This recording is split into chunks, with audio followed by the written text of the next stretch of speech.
You're listening to Interviews, the podcast that cracks the entrepreneurship code. I'm your host, Laurent Autin. I'm an entrepreneur, coach to entrepreneurs, and startup mentor with more than 20 years' experience running companies and advising entrepreneurs. Being an entrepreneur is the most difficult job there is. There are no practical guidelines. So join me every week and learn how you can better navigate your entrepreneurship journey and become an exceptional entrepreneur.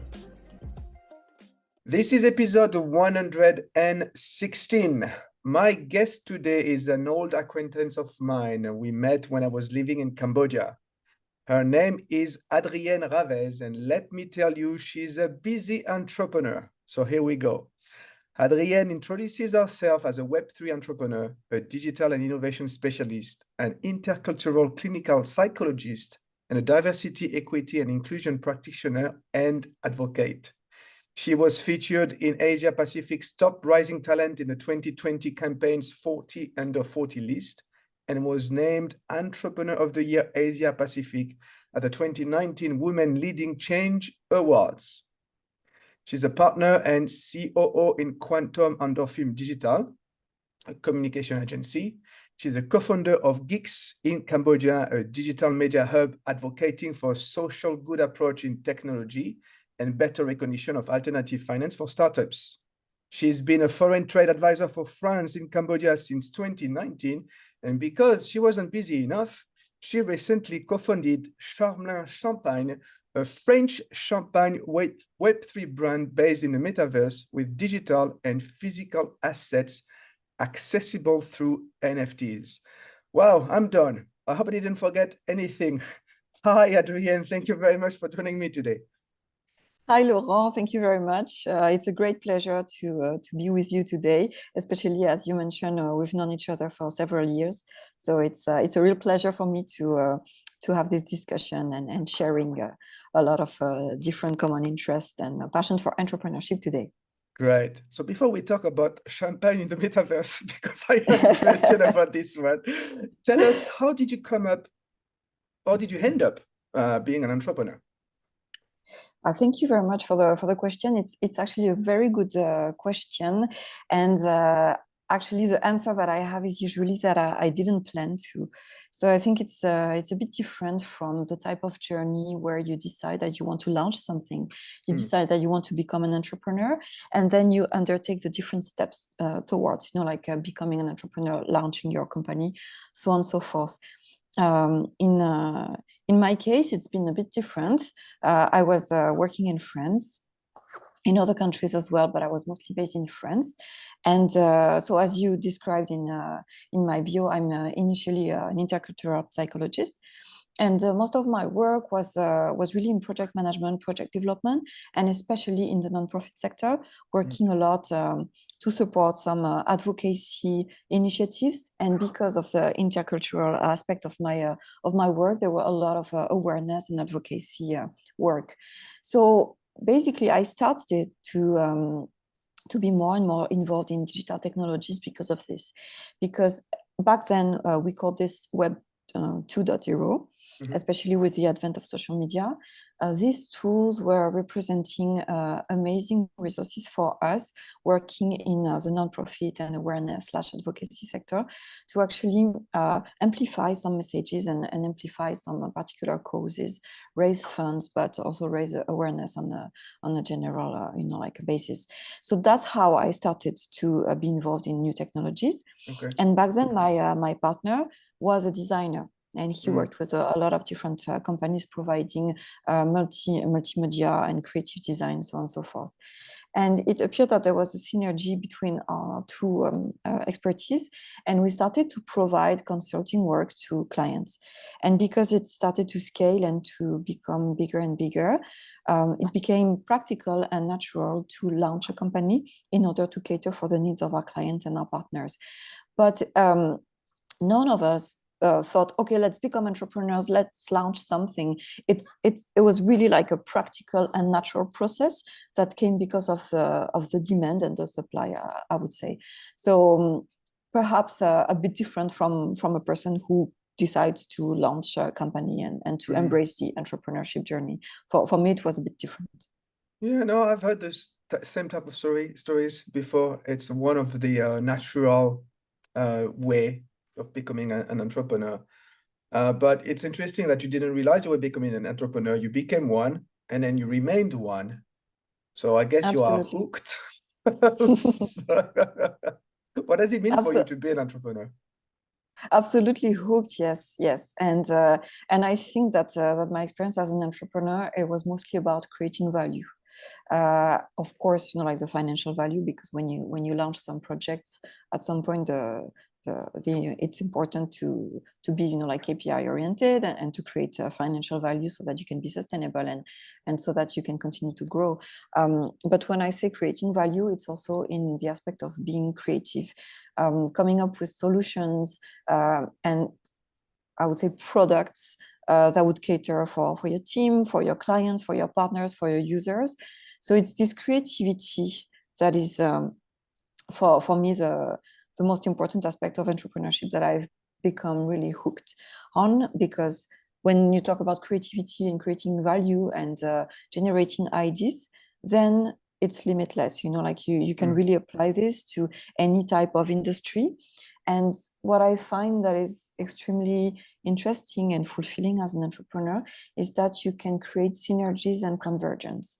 So you can be a social worker, you can be a psychologist, you can be like experienced in sociology and anthropology, but on the other hand completely embrace the resources that new technologies can bring for your projects and your the different products and solutions that you are going to create, and actually create convergence between human and social science, but new technologies as well. And I think that this fulfillment that I found in entrepreneurship, I couldn't really find anywhere else, because when I started to become an entrepreneur around 12 years ago, it was not necessarily obvious for people and not necessarily easy for people to understand that we could link those different perspectives.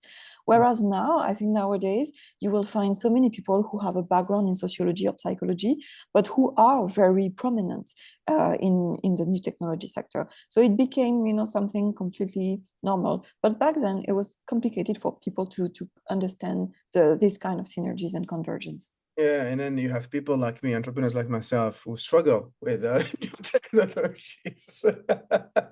So let's talk about that, because I'm happy to have you today, because you're an expert in Web3 and emerging technologies. I mean, innovations, Web3 innovations, emerging technology opportunities are popping up everywhere. The last one being like ChatGPT. Everybody is talking about it. Just before conversation, actually, I was trying it out for the first time. But let's start with the basis. What's Web3? Yeah, that's a very good question, because it became part of the buzzwords that came in the conversations. Should it be marketing based or entrepreneurship based or business based conversations recently? It's actually more simple than it seems. We always come with a terminology so that we can categorize some approaches and some tools. So, for example, when we talk about Web 1, very simple, it's what we call read. So you have information on the internet and you can read those information, you access this information. So it's really what we call Web 1. Then I was talking about it a bit earlier when I was talking about my beginning in the new technologies 12 years ago. So we started to talk about the advent of Web 2. So Web 2 protocols would be more revolving around read and write. So very common example for this is social media or blogging. So before you went to the internet to find some information, but then with Web 2, you could go to the internet and also create information. You started to have a voice as a user. So for example, social media, you could create a Facebook profile, Twitter profile, you could create a blog, and then you were able as an internet user to also be a creator of the information and to write your own information. And then Web3 is a step after that we call read, write, own. So for example, under the Web2 protocols, you create an account under any like a social network, such as Twitter, Facebook, so on and so forth. You can generate information, you can write information, but your own data, your own information, they don't even if they are supposed to belong to you, they are not hosted by yourself, right? They are hosted by a third party. That would be Facebook or Google or Twitter, so on and so forth. So some of the Web3 protocols are actually putting forward the idea of decentralized protocols that would allow you as a user to own your own data, to store your own data. So that would be a like very... blockchain, for instance. So blockchain would be part of the technologies and of the resources that we would qualify to be under Web3, but it would be broader than only talking about like a blockchain. Basically, Web3 is bringing us a whole kind of protocols that would be decentralized and that would allow users to I would say to claim a bit more ownership. Should it be the ownership of the protocol, but also the ownership of the assets, generally speaking?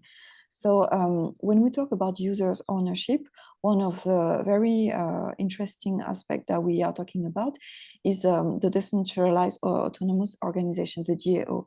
Or I think in English we say DAO. Sorry, in French we say DAO, but in English we say DAO. Sorry. So this would be one of the numerous examples of the conversations that we can have around claiming back some ownership. And this is actually one of the aspects that in the Champagne brand that you mentioned before, we are putting forward when it comes to giving more ownership to the people who are taking part in the brand experience.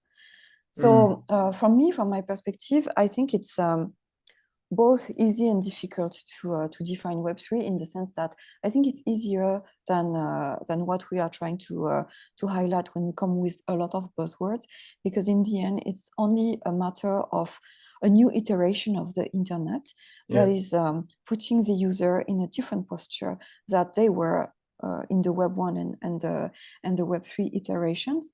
But on the other hand, it would be complex as well because there will be so many examples and so many use cases.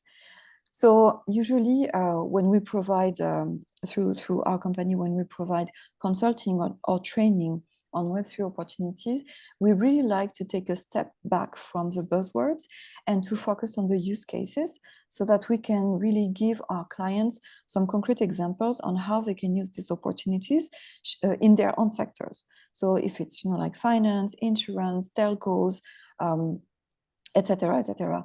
So I think once again, if we undertake the approach of Web3 in a very complex manner, we can see so many different resources and so many use cases.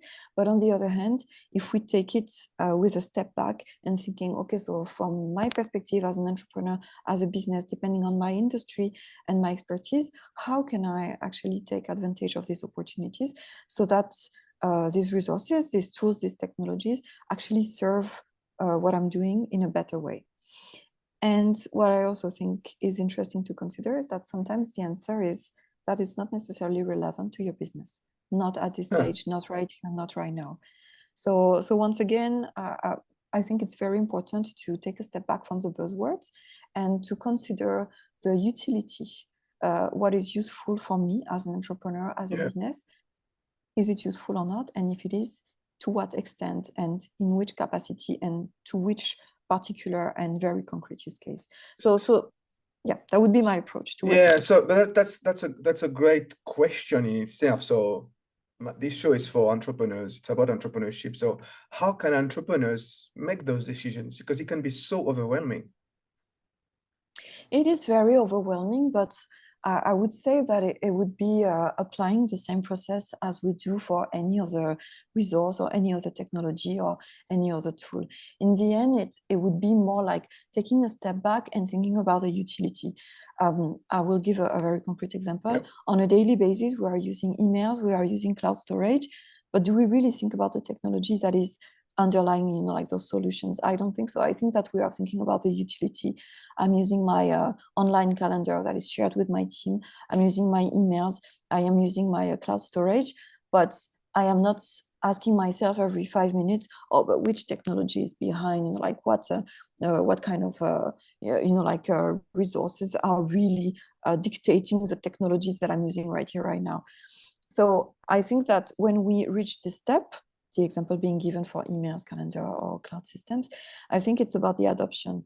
We adopt tools and resources because it's useful for us. So I would say that we should just apply the same process when it comes to Web3 opportunities or Web3 technologies. It's about, as an entrepreneur, as a business, what do I need? What do I need to scale? What do I need to undertake my daily operations in terms of management, managing my team, in terms of managing my finance, in terms of managing my suppliers, etc., etc. And I feel that, but I might be wrong, but it's really my experience of things, right? So I feel that we are in a configuration that is very similar to the configuration that we had 10 to 12 years ago, with companies and entrepreneurs asking us, do I need to be on Facebook? Do I need to be on Twitter? Do I need to be on LinkedIn? Do I need to use, like Web 2 resources? Do I need to use social media? Do I need to do digital advertising? And for me, right now, when our clients are asking us, do I need to develop blockchain-based applications? Do I need to embrace the opportunities of metaverse? The answer is the same, is how relevant to your business is it? Because if it's only to surf on a trend, so that, we use buzzwords and we say, oh, we are going to create NFTs, we are going to launch NFT collections, we are going to create a space in the metaverse, in this or that metaverse. That's great, but is this really serving the purpose of the business? I think it's always about relying on a logical framework. As an entrepreneur, as a business, it's about, what are my goals? What are my objectives? What are the activities that I'm going to undertake to serve these objectives? And what are my KPIs? From what moment can I say that I'm succeeding at what I am trying to do and what I'm trying to undertake? And if at some point blockchain applications, metaverse resources, NFT resources can serve the purposes that I'm trying to achieve, then yes, that would be interesting to explore, and that would be interesting to be supported by experts from the strategic perspective, from the technology perspective, and from the monitoring and reporting perspective. But if not, if the business that I'm running at the moment doesn't need to rely on, doesn't need to build a centralized application, doesn't need to consider DeFi at some point, or doesn't need to be present in any metaverse, then I don't think this should be something forced. But that's my perspective. Sure. You will find people telling you that, no, we have to, to evolve in this sphere because that's the future. And I understand this and I respect this. But for me, it's more like, being an entrepreneur is more about taking a step back and always thinking about what I'm trying to achieve first and foremost. And then how can the resources that are out there can help me achieve that? Yeah. And there are a lot. I mean, Web3, but also everything that would be emerging technologies, like you were talking about AI. And there is AI, there is VR, there is extended reality that we are starting to considering a lot as well. So all these emerging technologies are at some point relevant, but not for everyone. So yeah. I think that for us, for example, being advising our clients in these areas, we always try to support them in taking a step back and thinking on, is this useful for you, and how, and what is the business case that we want to develop? Yeah. No, it makes sense. I totally agree with you. See, I like what you said. Yeah, go back to the basics. Do those tools help you serve the purpose of your business? And also, I think what you're saying also is that, remember, these are only tools. They are not an end in themselves. They're just a means to help you grow your business and scale. Can you give an example of one of your clients you helped implementing Web3 tools? Sure. So I can give many different examples. So the first step will always be the consulting aspect of things. So for example, some clients will come to us more from the marketing aspect of things, and will say, okay, we've seen that metaverse is becoming really important, and many brands are actually investing in the metaverse and are actually developing a lot of solutions in the metaverse. Our main purpose is to provide innovative experiences for our clients and to work on clients' retention. So is it relevant for us to actually develop some experiences in the metaverse. So the response that we will have to this is, first, it will depend on the market. Who is your audience? Who are your clients? As you know, our agency is based in Cambodia, and metaverse in Cambodia is still extremely underdeveloped. It's underdeveloped, generally speaking, already, but in Cambodia, even more. Cambodia is an emerging market, and sometimes we are doing education and awareness when it comes to social media still, when it comes to how to use Facebook, how to better secure your account on Facebook, how to use privacy settings on Facebook. So in a market like this, it's very difficult to leapfrog and bring metaverse experiences when people are still not completely familiar with what social media is, right? On the other hand, emerging markets like Cambodia are also markets that have performed leapfrogs on many occasions, like, for example, for the mobile adoption. In Cambodia, people have neglected, in a sense, the use of traditional mobile phones and have leapfrogged straight away to the use of smartphone and tablets. So why not? Why not considering that this market could be open to experiences like this? Okay. So then the second step after that would be the client education and presenting to the client what is the metaverse, generally speaking, what are the metaverses, because there are different types of metaverse in terms of nature of the metaverse, the ones that are decentralized, the ones that are not, and then in terms of metaverses that are niche, that are serving, like a certain category of people, and then there are many solutions when it comes to metaverse. Some suppliers, for example, some partners are providing white label solutions in the metaverse, so you don't have to build your own experience from scratch. You will just use a solution that is already built, and it's white label, so you can put your brand and provide your experience to your clients, etc. So we are presenting all these different solutions to our clients, explaining what there is and what is possible for them or not. And I would say that at the moment, 99.9% of the time, it is, okay, we don't need this. It's more interesting for us to continue to invest in social media advertising, social media experiences, social media campaigns, rather than investing, like the metaverse, which is still underdeveloped, and especially in emerging markets like Cambodia. And the ratio between the investment and the return on investment when it comes to either client conversion or client retention is not what the company or the business is able to actually undertake, right? So that would be some examples that I would say are the most common, because definitely the metaverse is definitely a topic, a very hot topic in Cambodia, and many brands want to understand what it is and what it can do for them. Yeah. So that would be, I would say, more on the FMCG or F&B aspect of things and retail aspect of things. So fashion, retail, FMCG, all these clients are the ones that would be very interested in the metaverse. Then we have another example that would be more in the banking, finance, and insurance sector. For them, the things that they are more interested in would be DeFi, would be building decentralized applications, and would be consulting on understanding what blockchain is and how they can integrate this in their practices.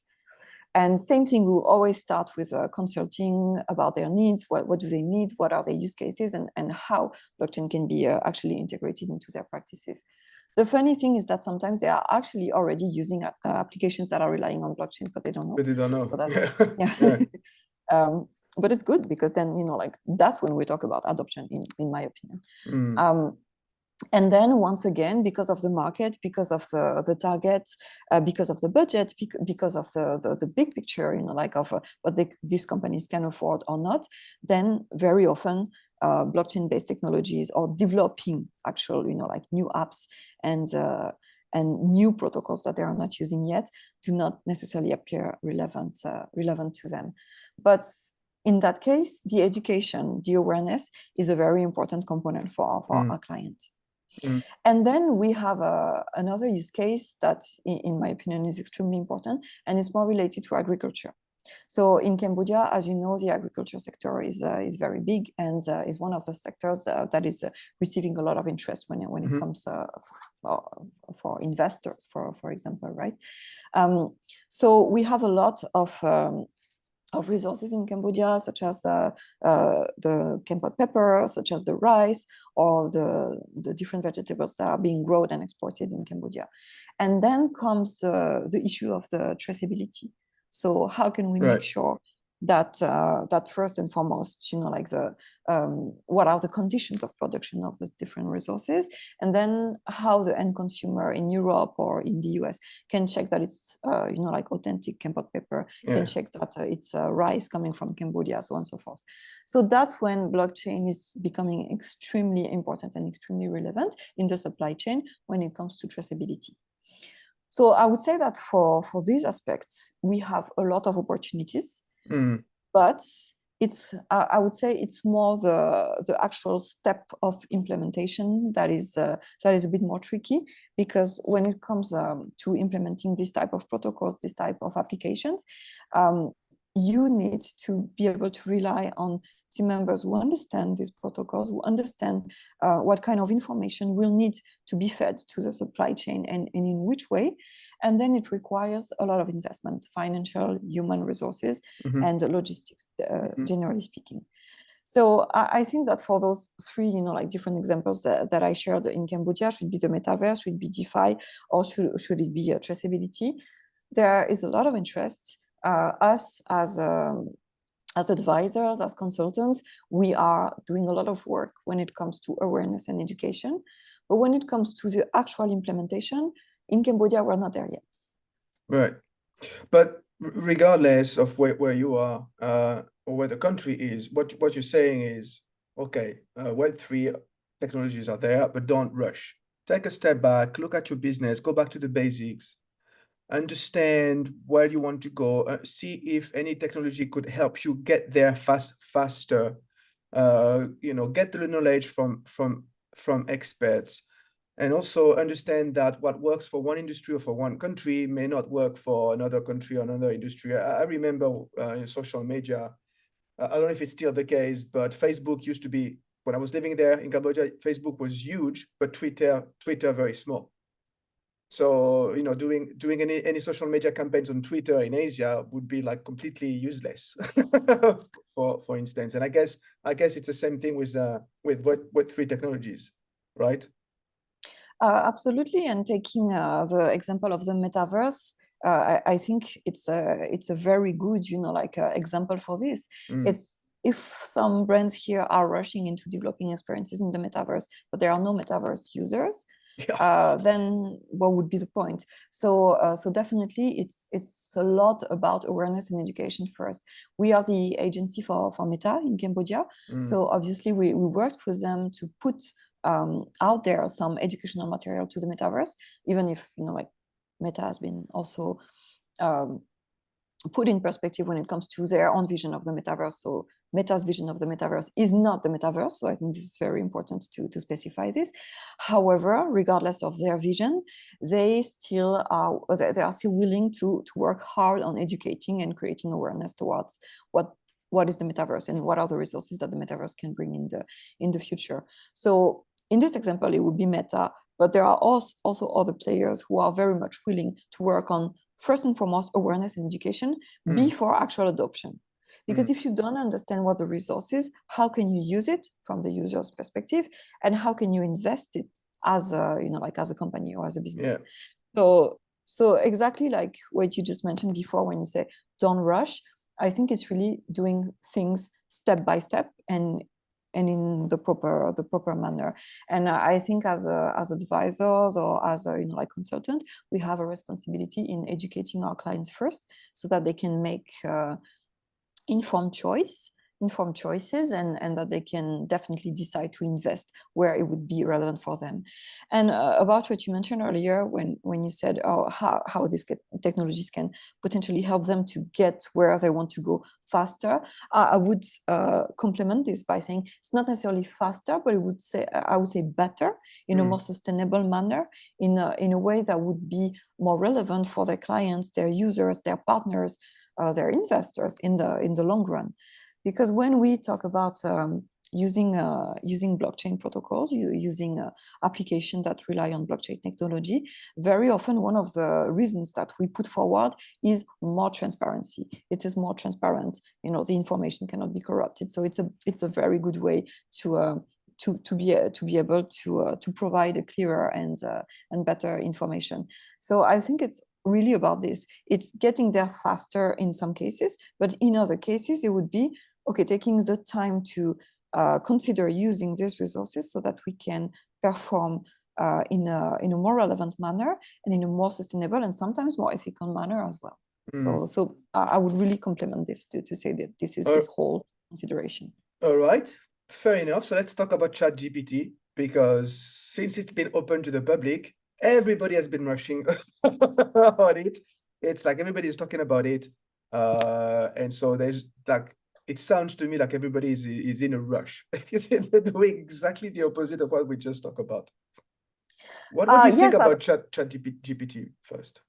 Yes, absolutely. So just I think so. Web3 and AI are two different things, and I think AI resources have been adopted by like massive users for a very long time.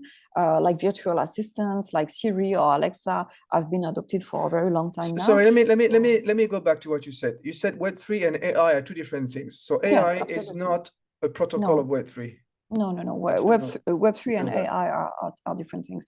We put AR, VR, extended reality, mixed reality. We put this under emerging technologies, but it's not Web3. Please continue. So, no worries. So for example, some tools and resources that are resulting from artificial intelligence, we've already adopted for a while. I'm giving the example of the virtual assistants because I think they've been here for a very long time, and people are used to, like Siri and Alexa. So ChatGPT, it's not a virtual assistant per se, but it's also relying on natural language processing.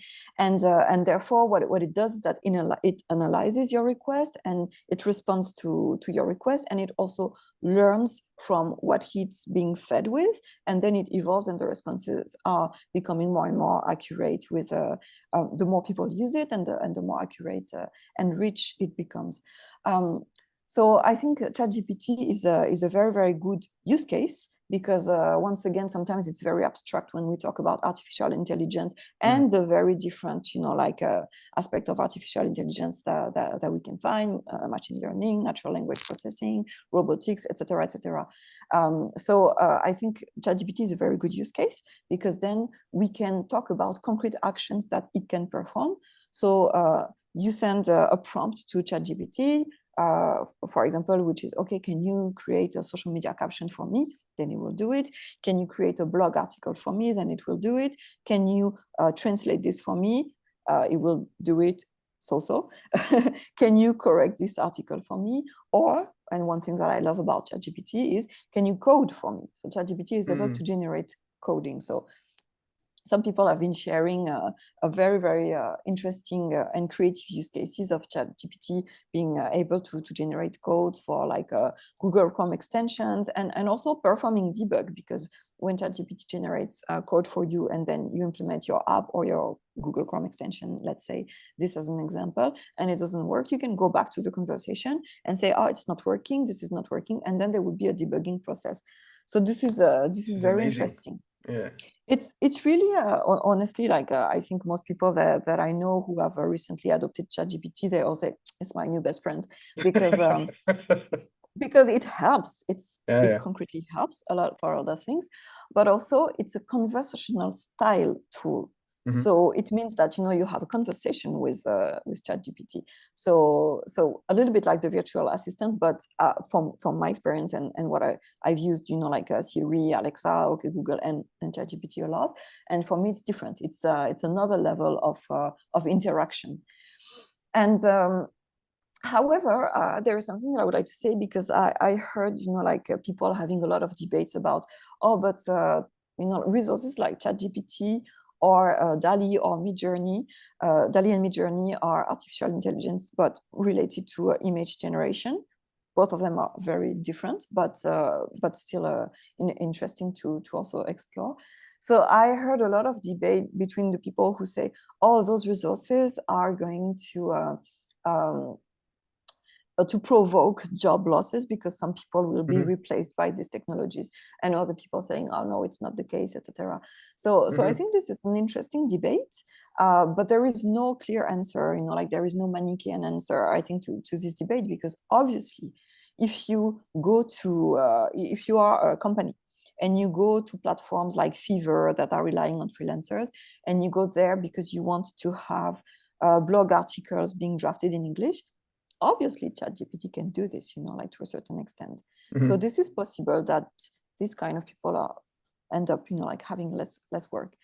But for me, it's more like not being replaced by artificial intelligence, but being replaced by someone who knows how to use artificial intelligence. And these are two different things, So definitely there are some tasks that will be replaced, but not necessarily some people.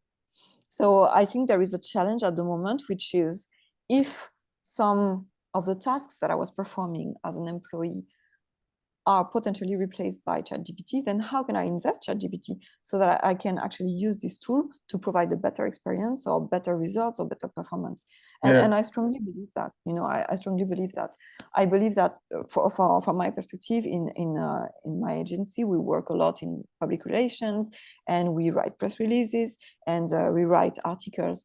ChatGPT will never replace our coworkers, because there is no you cannot find in ChatGPT the identity of the author. You cannot find in ChatGPT the touch of the journalist. You cannot find in ChatGPT, like the application of the brand guidelines, or like things that are only a human touch. So it would be making the job of my colleagues easier, because they can grasp resources on a faster basis. They can also find answers. They can also find like some troubleshooting to some specific issues that they want to write about. But it will never replace the human touch that they bring as a journalist, for example. So I think this debate is interesting, and it will be interesting to see the different use cases in the different industries, and see how people actually adopt this solution, and how it can help them.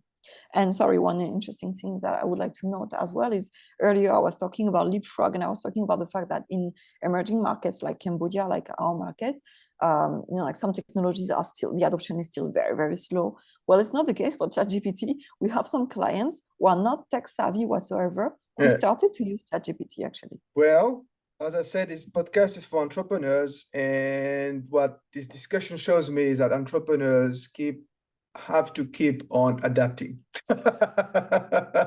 Absolutely. I think it applies to technology, but not only. As entrepreneurs, we always have to adapt to the legal framework of the markets that we are evolving in. Compliance requires a crazy amount of adaptation. Management is the part that, as an entrepreneur, requires the most adaptation, because like people's expectations are evolving. So of course, the evolution of technology and the new technologies and the emerging technologies that are coming to us as an entrepreneur requires a certain level of adaptation. But as an entrepreneur, you've always been adapting to everything that came your way, should it be in terms, as I mentioned, of compliance, administrative-wise, tax-wise, finance-wise, and then management-wise, and even operations-wise, generally speaking, So I think it's just another layer of the entrepreneurial journey that you just have to adapt to. But I think that if you have the right partners with you, advising you, and also if you do this research on your own to understand the different possibilities, the different use cases, and how we can apply it or not to you, then I think it can be something extremely exciting, really. Okay. What are the 2 or 3 things you've learned about yourself since you became an entrepreneur? Oh, so many things. I think that it's really transforming. It's a journey that is really transforming, especially when, as I mentioned, you don't necessarily plan to become an entrepreneur. And for me, like I actually come from the nonprofit sector. I'm a psychologist. I graduated in anthropology, sociology. I was an activist in many, social aspects of my work. So for me, business has always been capitalism and the devil, and not a journey that I was planning to go to, But I have to say that I found in the private sector something very honest, and something very straightforward that I appreciate and that you decide to embrace or not. And I think that the things I've learned about myself and that I would always use as a recommendation, as an advice that I give to any entrepreneur is that you can do business without being capitalist. You can do business without being a shark.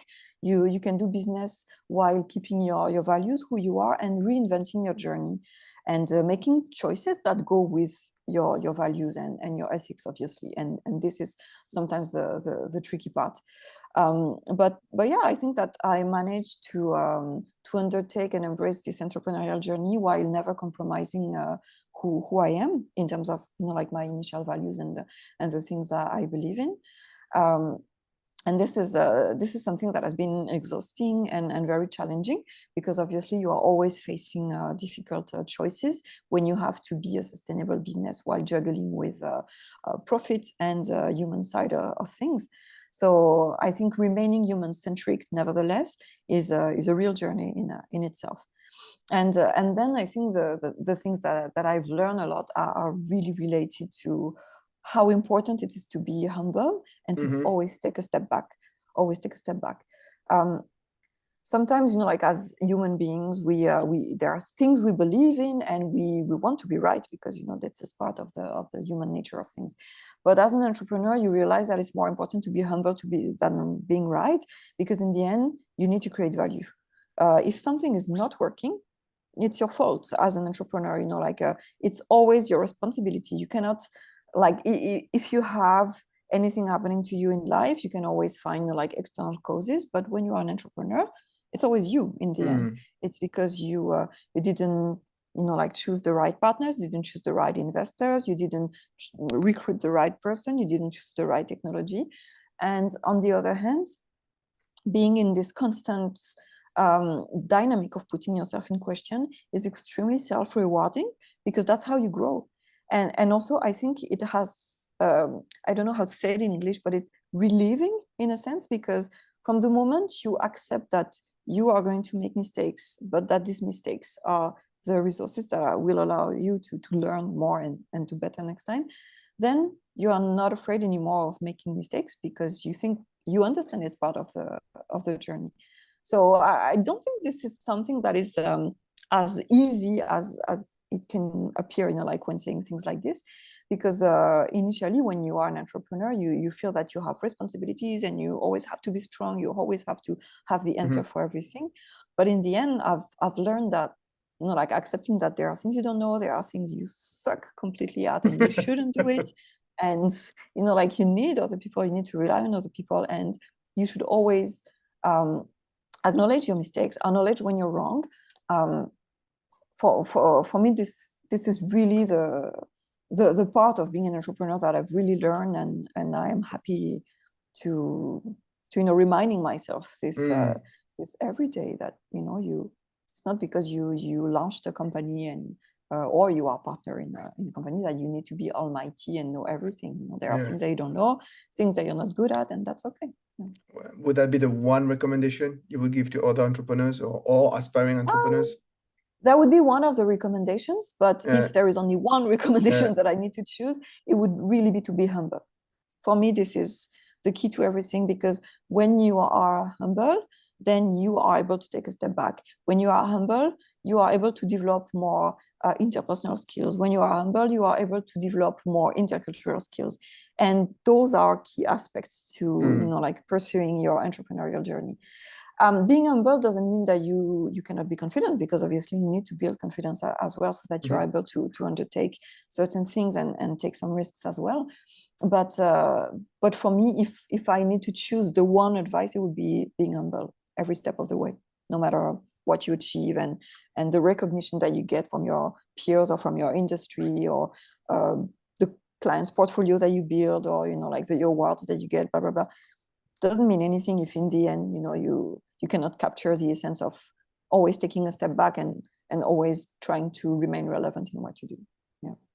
Well, amazing words to conclude this episode. One last question for you: how can people contact you? I think the easiest way is LinkedIn because it's the usually the easiest way for me to get in touch with people from the professional network, etc. But I also use WhatsApp and Telegram. I'm not a very big Facebook user, and my Instagram is more to post pictures of my cat and my food, so not very great for entrepreneurship, you know. So. All right. Thank you very much, Adrienne, for your time today. Well, thank you. It was a pleasure to have this conversation with you. I hope it can be useful for some people. And obviously, these are very exhaustive questions that are very, you know, like difficult to cover in a conversation like this. So I hope I was clear enough. And if not, I'll be happy to elaborate more when needed and if needed.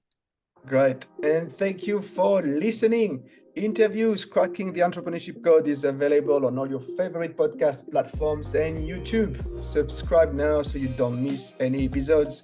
See you next time. Bye for now.